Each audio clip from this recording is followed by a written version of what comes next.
On se voit aujourd'hui pour parler des 12 jours d'action contre les violences faites aux femmes.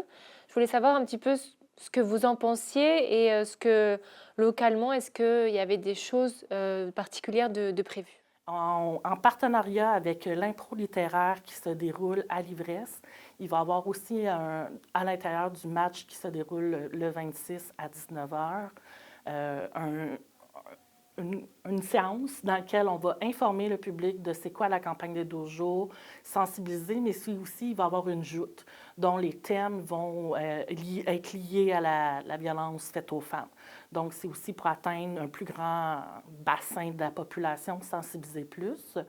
Et dans le fond, c'est que malgré les avancées, il y a toujours un risque de recul au niveau des droits civils, des droits humains.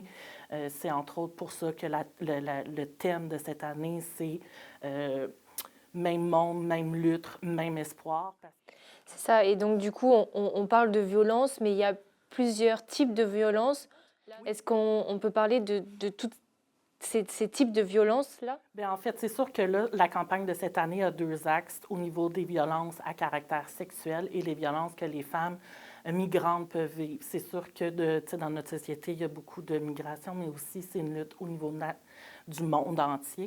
Donc, c'est sûr que les droits des femmes ne sont pas nécessairement au même niveau dans certains pays qu'au Canada.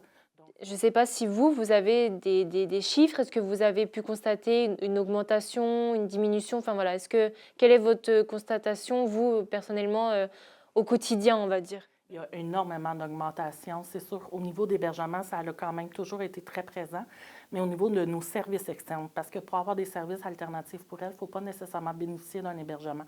Donc, vous pouvez juste venir nous rencontrer, que ce soit par face à face, par téléphone, par site web, courriel, texto. On fait des rencontres externes aussi pour aider la population, les femmes en général, ça peut être les proches, ça peut être la famille, tout ça, l'entourage, même les employeurs de plus en plus nous communiquent avec nous.